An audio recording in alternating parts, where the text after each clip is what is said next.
नमस्कार दोस्तों, सुप्रभात। आज हम पढ़ेंगे रसखान के सवैयों में कक्षा 9th क्षितिज पाठ्य पुस्तक के पद्यखंड से रसखान के सवैये, जिसमें पहला और दूसरा सवैया मैं पिछली वीडियो में आपको पढ़ा चुका हूँ। 2 सवैये और आज हम पढ़ेंगे। इस तीसरे सवैये में एक गोपी को बांसुरी के प्रति जो ईर्ष्या प्रकट हुई है उसकी अभिव्यक्ति है। गोपी बांसुरी को एक सौतन के रूप में देखती है। उसे लगता है कि श्री कृष्ण बांसुरी से मुझसे अधिक प्रेम करते हैं, तो वो अपनी इस ईर्ष्या को अलग ढंग से अभिव्यक्त करती है। गोपी कहती है कि मैं कृष्ण की प्राप्ति के लिए कृष्ण की वेशभूषा पूरी तरह धारण कर लूँगी, पीताम्बर, मोर मुकुट, लाठी सब धारण कर लूँगी, किंतु कृष्ण के होठों पर रखी हुई बांसुरी को अपने अधरों से नहीं लगाऊंगी। इसी कारण मेरा कृष्ण मुझसे दूर हुआ है। तो ये मूल भाव है इस सवैये का। आइए हम इस सवैये की व्याख्या पढ़ लेते हैं। क्या सवैया है? मोर पखा सिर ऊपर राखी हो, गुंज की माल गले पहिरोंगी। ओढ़े पीताम्बर ले लकूटी कर, ओढ़े पीताम्बर ले लकूटी कर, गौधन ग्वालिन संग फिरोंगी। भाव तो वो ही मेरो रस खानी सो, तेरे कहे सब स्वांग करूँगी। वाह मुरली मुरलीधर की, अधरान धरी अधरान धरूँगी। वाह मुरली मुरलीधर की, अधरान धरी अधरान धरूँगी। तो देखिए क्या कहती है गोपी अपनी सखी के माध्यम से। पहले हम इसके शब्दार्थ पढ़ लेते हैं। सबसे पहले शब्द आया मोर पखा, यानी मोर पंख जो श्री कृष्ण अपने शीश पर धारण करते हैं। उस मोर पंख को मैं अपने सिर पर धारण करूंगी। गुंज की माल गले पहिरूंगी। गुंज एक जंगली फल है, उसे गुंगची बोलते हैं।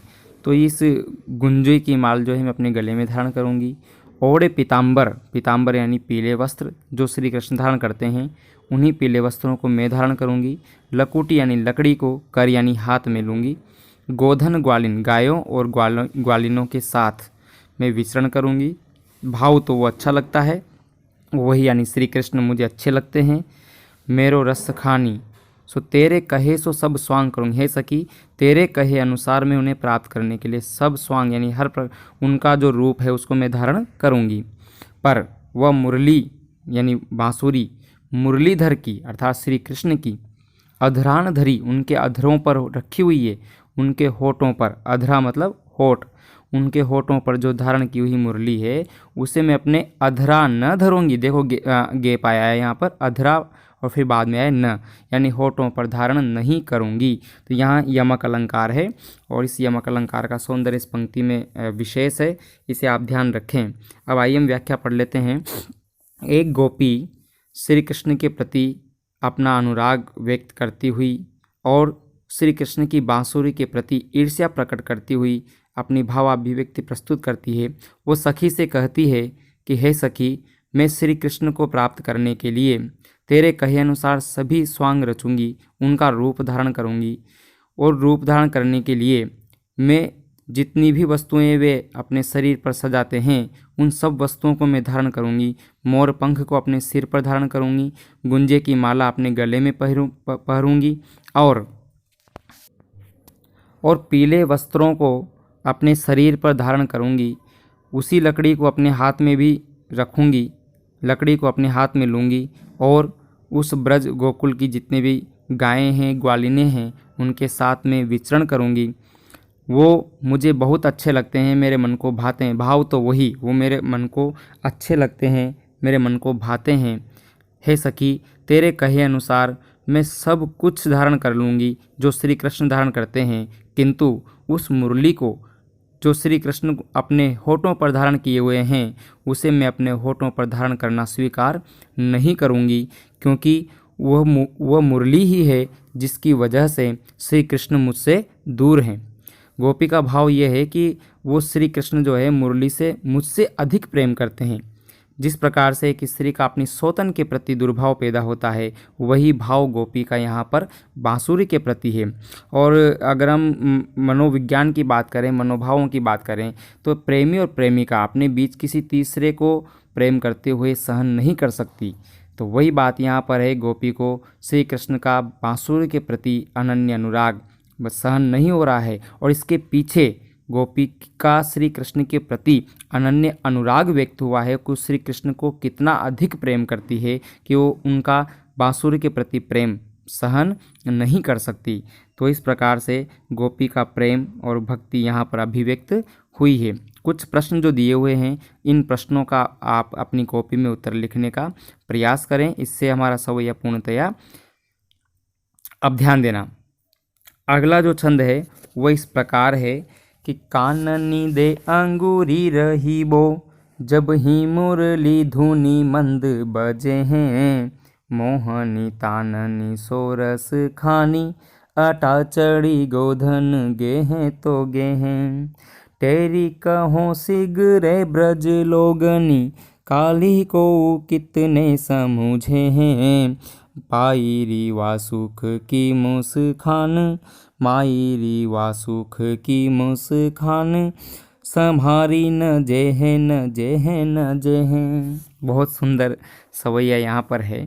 देखिए, इस सवैये का मूल भाव ये है कि कृष्ण सवैये में कृष्ण की वंशी की धुन और मोहिनी मुस्कान पर मोहित एक गोपी की मस्ती दिखाई गई है। वह कृष्ण दर्शन के आनंद को संभाल नहीं पाती है। जैसे ही श्री कृष्ण की मुरली बजती है और उनकी मोहिनी मुस्कान को जब वो देख लेती है तो उसको स्वयं की सुध-बुध खो बैठती है। वह आकर्षित होती हुई दौड़ती हुई उनकी तरफ चली जाती है। गोपी कहती है कि आज मैं जो है उनकी द्वारा बजाई हुई मुरली की ध्वनि को सुनूंगी ही नहीं, चाहे मुझे कानों में उंगली देनी पड़े, अपनी उंगलियों से मैं कानों को बंद कर लूँगी, क्योंकि यदि वो मुरली की धुन मेरे कानों में पड़ेगी तो फिर मैं अपने आप को नहीं रोक सकती। मैं दौड़ती हुई उन्हीं अट्टालिकाओं पर चली जाऊंगी जहाँ से खड़े होकर वो कृष्ण बांसुरी बजाते हैं। तो वो कुल मिलाकर ये कहना चाहती है कि उनकी द्वारा बजाई गई मुरली की जो मधुर ध्वनि है और उनकी मोहित करने वाली जो मुस्कान है, वो मुझे इतनी प्रभावित करती है, इतनी आकर्षित करती है कि उस ध्वनि को सुन लेने के बाद और उस मुस्कान को लेने के बाद फिर मेरा वश अपने आप पर नहीं चलता, मैं दौड़ती हुई वहाँ पर चली जाती हूँ। तो इस प्रकार से विवश गोपी और उनके प्रति मोहित गोपी की जो है भावाभिव्यक्ति सवैये में देखने को मिलेगी। आइए हम इसके कुछ शब्दार्थ देख लेते हैं।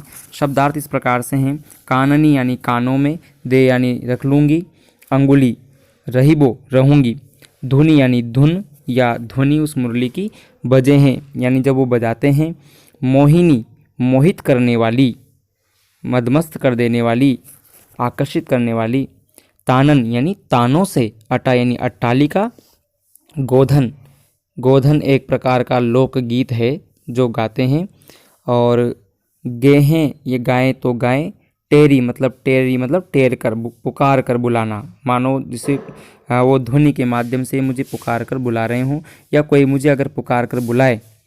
सिगरे यानी सारे, अच्छा यहाँ पर ग्वाल बालों के लिए शब्द आया है कि जितने भी ग्वाल बाल हैं, सिगरे यानी सारे, टेरी यानी पुकार कर मुझे बुलाएं, काली यानी कल, को यानी कितना ही, मायरी है माँ, संभारी न जे है संभाली नहीं जाएगी। और ध्यान देना, यहाँ पर न जे हैं, न जे हैं, न जे हैं 3 बार शब्द आया है, यानी गोपी कह रही है कि संभाली नहीं जाएगी, संभाली नहीं जाएगी, संभाली नहीं जाएगी। अगर हम किसी बात को 3 बार बोलें तो उस बात पर एक तरीके से जोर डालना होता है। मैं बिल्कुल भी अपने आप को संभाल ही नहीं सकती, ये है। आइए हम इसकी व्याख्या पढ़ लेते हैं। यहाँ पर गोपी अपनी सखी से कहती है कि काननी दे अंगूरी रहीबो, मैं अपने कानों में अंगुली रख लूँगी और अंगुली से अपने कान बंद कर लूँगी, जब ही यानी जब मुरली धुनी मंद बजे हैं, जब श्री कृष्ण अपनी मुरली को मधुर धुन में बजाएंगे तब मैं अपने कानों को अपनी अंगुलियों से बंद कर लूँगी। मोहनी तानन सो रसखानी, वो मोहित करने वाली तान सुनाए, कहाँ पर, अट्टालिकाओं पर चढ़कर, अटा चढ़ी अट्टालिकाओं पर चढ़कर, चाहे फिर वो अपनी मोहित करने वाली तान मुझे सुनाएं, या गोधन नामक लोकगीत गेहें तो गेहें, गाएं तो गाएं, मैं उसको कतई नहीं सुनूंगी, मैं अपने कानों में उंगली रख लूँगी। टेरी कहो सिगरे ब्रज लोगनी, चाहे सारे ब्रज के लोग पुकार कर मुझे जो है कहें, बुलाएं। टेर यानी पुकार कर, कहें, सिगरे यानी सारे ब्रज लोगनी, सारे ब्रज के लोग चाहे मुझे पुकार कर वहाँ पर बुलाएं। काली यानी कल, को कितने समझो हैं, कल मुझे कोई कितना भी समझाए लेकिन मैं श्री कृष्ण के पास नहीं जाऊंगी। यानी जैसे कि गोपी अपने आप को यहाँ रोक रही है ना कि मैं कल चाहे कितना ही हो जाए मैं कल उनके पास नहीं जाऊंगी। मायरी, हे माँ, वो मुख की मुस्कान, क्यों नहीं जाना चाहती, क्योंकि वो उनके मुख की मुस्कान को जब एक बार देख लेती है तो संभाली न जेहे न जेहे न जेहे, वो मुझसे संभाली नहीं जाती है, नहीं जाती है, नहीं जाती है। क्योंकि फिर यदि एक बार उनकी जो मुरली की ध्वनि मेरे कानों में पड़ गई फिर मुझसे अपने आप को संभाला नहीं जाएगा, फिर अपने आप को मैं नहीं रोक सकती। इसलिए मैं उस धुन को नहीं सुनना चाहती और उनकी मधुर मुस्कान को नहीं देखना चाहती। तो इस प्रकार से गोपी अपने आप को रोक रही है क्योंकि उसे लगता है कि श्री कृष्ण का जादू, उनकी मुरली का जादू उसके ऊपर अत्यधिक प्रभाव डालता है और उस जादू से बचने के लिए वो अपने कानों में अंगुली डाल लेना चाहती है। तो भाव तो यही है कि गोपी श्री कृष्ण की मुरली की धुन और उनके द्वारा उनकी मुस्कान पर अत्यधिक मोहित हो जाती है। गोपी अपने कानों में अंगुली इसलिए डालना चाहती है क्योंकि उसे कृष्ण के वश में हो जाने की आशंका है।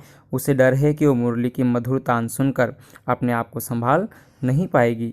गोपी कृष्ण की मधुर बांसुरी और सुमधुर गायन तथा मोहिनी मुस्कान के कारण अपने आप को संभाल नहीं सकती।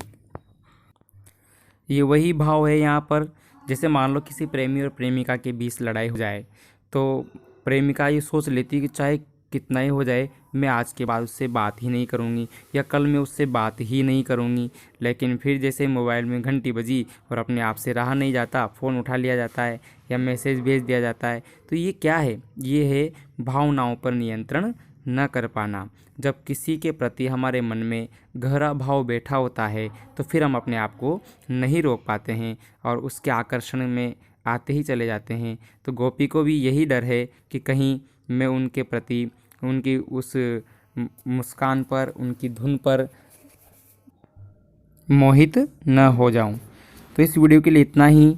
यदि आप हमारे चैनल पर नए हैं तो वीडियो को लाइक करें, चैनल को सब्सक्राइब करें ताकि आने वाली वीडियो आप देख सकें। तो आज के लिए इतना ही। धन्यवाद।